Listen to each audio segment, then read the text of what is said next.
Hey lovelies, welcome to today's video, which is going to be issue 55 for Dungeons & Dragons Adventurer.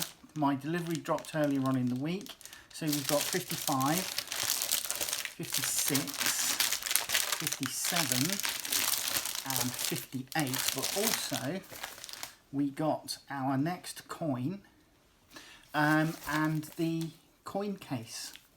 So come and join me and we'll have a flick through 55, look at the coin and the coin case. Right, let's have a look, shall we, at issue 55. I'll just pop the what's it over there. So we get some more mini metal dice, or as I call them, trainer dice.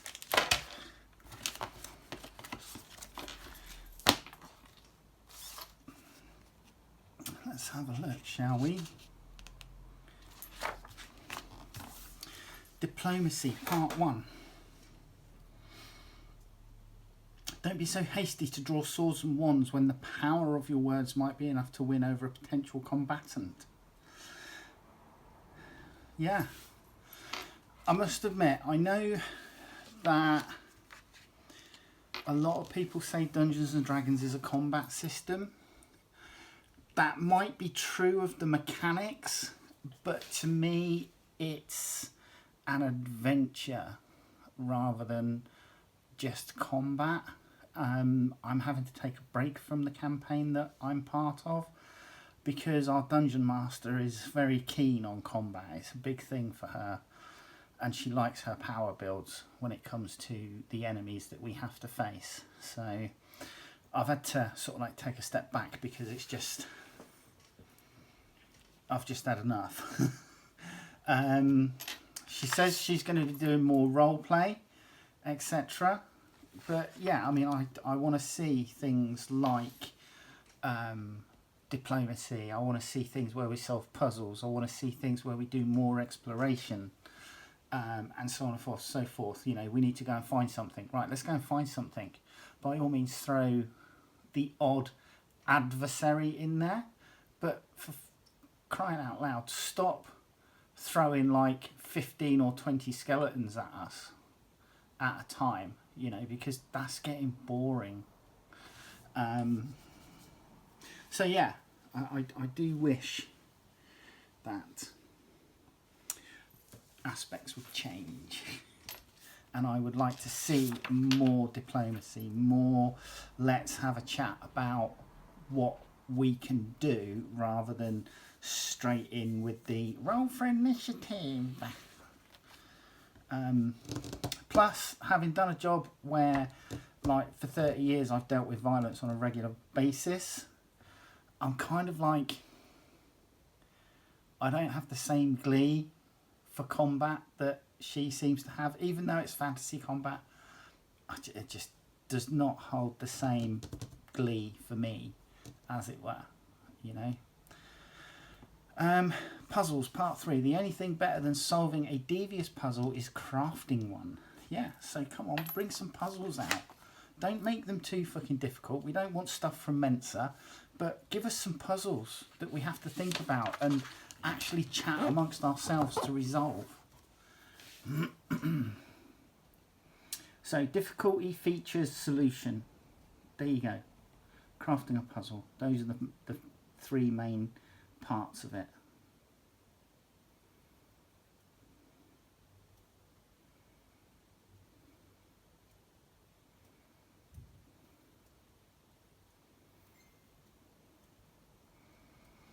So alternatives. A really clever dungeon master would hide alternative solutions to a puzzle in the dungeon.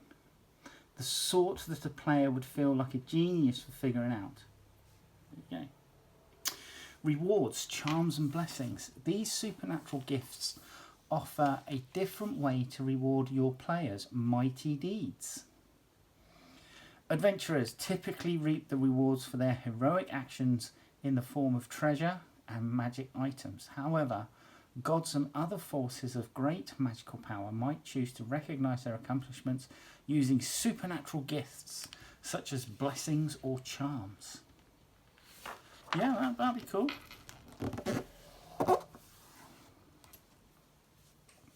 Charms. A charm is a minor supernatural gift which can be received in a variety of ways. Legendary creatures such as ancient gold dragons and unicorns sometimes grace their allies with charms, and some explorers find themselves bearing the magic of a charm after drinking from a magic fountain or discovering a long lost location that is drenched in primeval magic.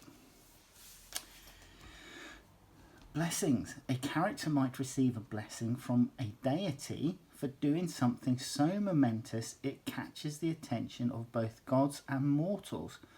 Killing rampaging gnolls rarely warrants such a reward, but slaying the high priest of Tiamat as they attempt to summon the Dragon Queen might.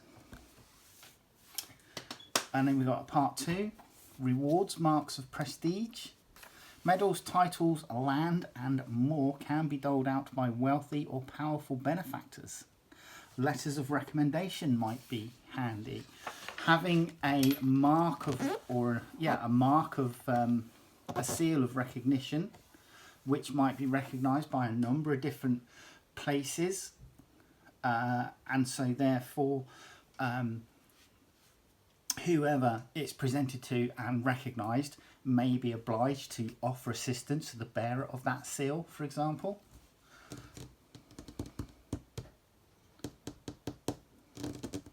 Spellcasting feats. The Eldritch Adept feat strengthens the pact between your warlock and their patron. It grants a slither of otherworldly power to a character without such a pact. Cool.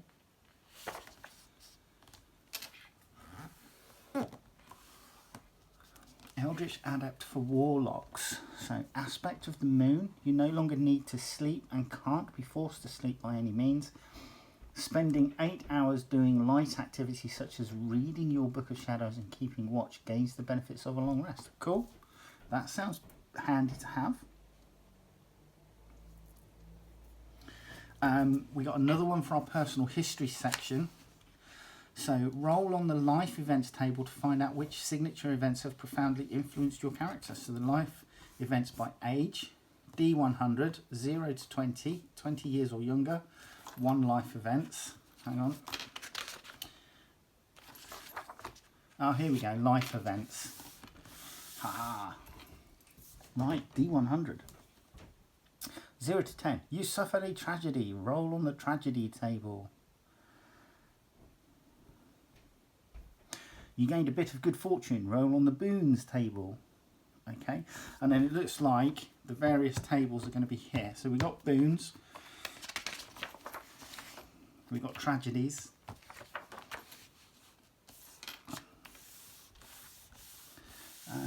So you made an enemy of an adventurer. You made a friend of an adventurer. You spent time working in a job related to your background. You met someone important. You went on an adventure. You had a supernatural experience. You fought in a battle. You committed a crime or were wrongly accused of doing so. You encountered something magical. Something truly strange happened to you. Roll on the weird stuff table. Oh, I've got to see the weird stuff table, which is a D12. Here we go. Right. Weird stuff. What happened? 1. You were turned into a toad and remained in that form for 1d4 weeks. Oh, fuck. 2. You were petrified and remained a stone statue for a time until someone freed you. You were imprisoned by a hag or satyr or some other being and lived in that creature's thrall for 1d6 years. A dragon held you as a prisoner for 1d4 months until adventurers killed it.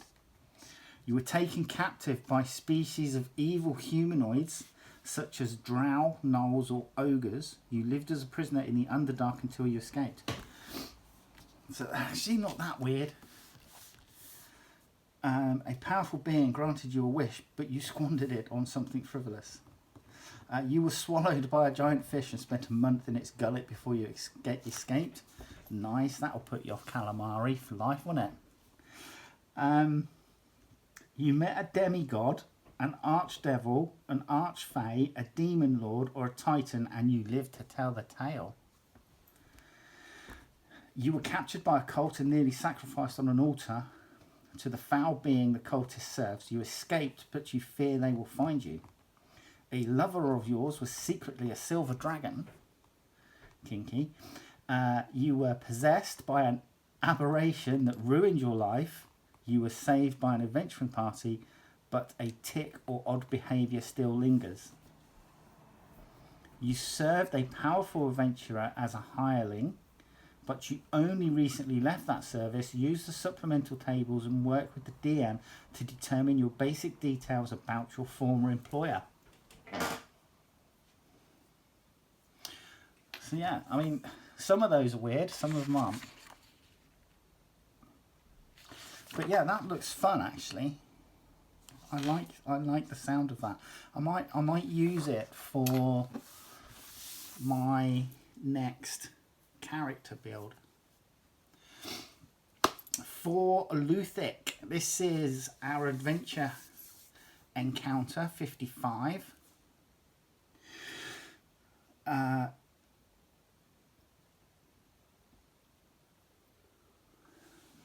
Encounter background. With the corrupted chieftain Gormak defeated and the reins of the Thunderspear clan back in her hands, Tirka, the Oathkeeper, declares a ritual revel to mark the occasion in honour of the orc goddess Luthic.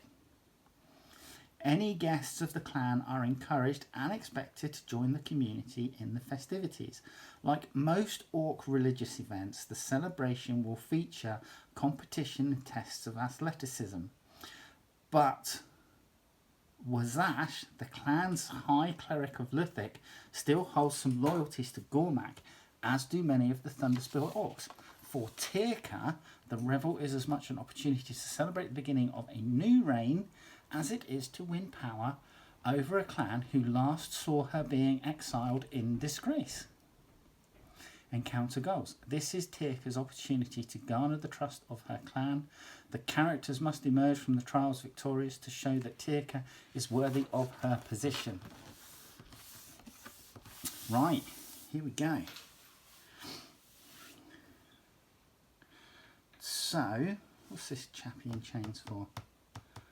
Right, Thunderspear's favour. Oh, that's the clan, isn't it? So, the party needs to earn a favour score of 3. The party starts out with a score of 0 and can increase it by emerging from the competitions victorious. So, Luthic's revels. The fate begins with horns, drums, singing and dance, and huge cooking fires are lit to roast hunted game and heat casks of orc mushroom beer, mildly hallucinogenic and traditionally served warm. Right, receiving the claws. Many of the clan gather around Luthic's clergy, who are lacquering the orc's fingernails into vicious black claws. A successful D11 intelligence religious checks reveals the claws. As an act of devotion to Luthic, Tirka invites the characters to participate. A character with Luthic's claws receives the following benefits. Unarmed strikes can add dexterity instead of strength to attack rolls. Your unarmed strikes deal damage equal to your 1d6 plus your dexterity modifier. Strength athletics checks are made with advantage. It says here, unwilling spectator, so assuming it's this guy. In a cage dangling from a stalactite, a single captive looks out beyond the bars. Vanver Madeline, lawful neutral dwarf noble, is an emissary sent here from Gauntlgrim to meet with the war chief Tirka, but found Gormak in charge. Vanver was captured and held as one of the clan's bargaining chips. Despite the recent leadership change, may still find themselves at the mercy of the Thunderspears unless someone intervenes. Before the party can learn, the orc guards push them away. No talking with prisoners, they grunt. Right, test of mettle. First part of the celebration ends. Read the following. We're not going to worry about that. Okay, cutting the branch. 3 competitions: cutting the branch, scaling the cliffs, and the protection of the young. So those are your 3 challenges. See, and this is something that I would prefer to see in the campaign that I'm in at the moment. Stat blocks for an orc, dwarf noble, orug, and a scout. So there you go. Right, let's just bring you down slightly. Let's have a look at the trainer dice, shall we? I do like these. I like the metal dice that we got previously, because they do just sort of like thump down onto the table, and it is quite satisfying. Right, I mean, I really do need glasses. So that's a 9, 10, 3. They're rolling a bit low. Another 8. That was a 13. I'm not overly impressed with. That's a 6. It's 5. Oh, it's rolling low. I mean, I should really do this in the dice tray because, yeah, it's rolling low. Although I've got a natural 20 there. That was an 18. 14.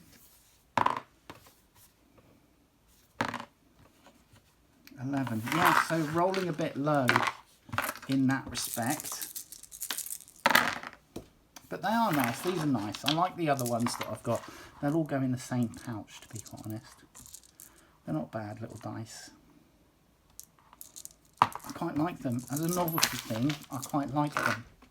Right, let's have a quick squiz at our token. I think this is our halfling wizard. I don't know if you can see him on there. Don't know if the light might be interrupting it, but we've got that. Let's what do I want? I want that. Oh, and I want that.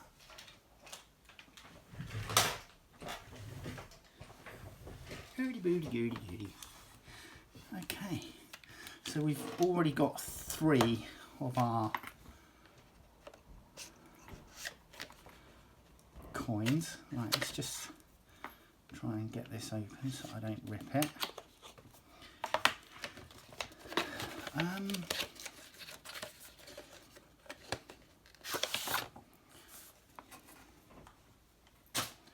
Okay, so that is, so it's magnetically held.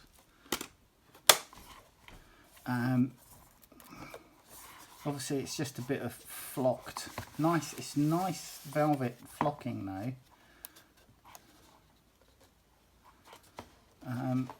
And it is glued in, and there's a nice velvet base, so I don't know if you can see that. How do these, do we need to take them out of the, no, so the coins will fit in their protective plastic covers. Now we do have one which is slightly different. This is a slightly different case design, so I'll put that in the middle. That's that one, and then that one, and we have that one in there, and then we're still waiting on a coin, but that will actually look quite nice. I don't know what anybody else thinks. The quality of this, I mean, it is a mass-produced piece of I don't know, what's it called? I mean, you can see that it's been, I mean, it's, so that feels like a Perspex glass, but it has actually got metal tabs holding it in, and they have glued it in place. So it's not like they've scrimped massively on this. These hinges look nice. They've even finished it off with same coloured screws. This is all glued into position, so it's not going to come out. There are magnets that hold this down. As a display case, I think it's quite nice. I will probably seek to put it on a shelf, like on its side like that, so that the coins can be seen, rather than just like that on something. But yeah, that would, I mean, that would still look quite nice, I think. We've also got some feet, which, I mean, to be honest, are probably just like adhesive on there. But yeah, I mean, it's not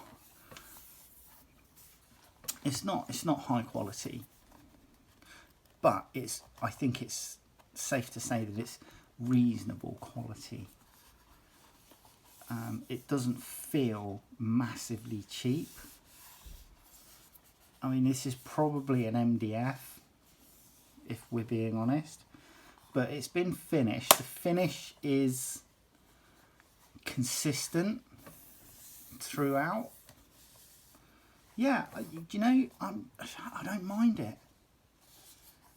It's all right, and it'll look all right when it's like popped on a shelf, to like with the coins. Like I say, just have it like that, pop it on a shelf, and it will look all right.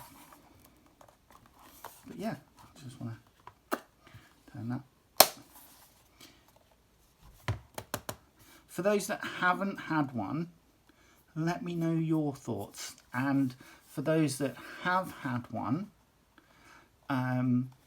let me know what you actually think about it. You know, whether you agree with me that it's clearly and obviously not a high quality piece of kit, but it's reasonable and it does its job. I don't think it's too bad, to be quite honest. Hey, I'm easily pleased. The only thing that's going to annoy me is this coin here, which has a different case to it. So if I show you, for some reason this is a smooth top to this coin case, which is different to the other 3 coin cases I've got. And obviously, because you could hear it, whenever I tipped it up, you could hear it just drop out from its placeholder.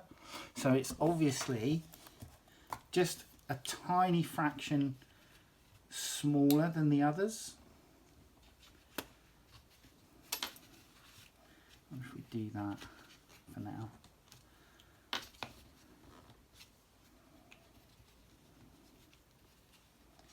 Do it that way around. Leave that one blank. But yeah, and your 5 coins will go in there. Right, I hope you enjoyed that. So Dungeons & Dragons issue 55, we get the coin holder and some more metal dice. Hopefully you'll join me in the next video. Alright, take care. Bye bye.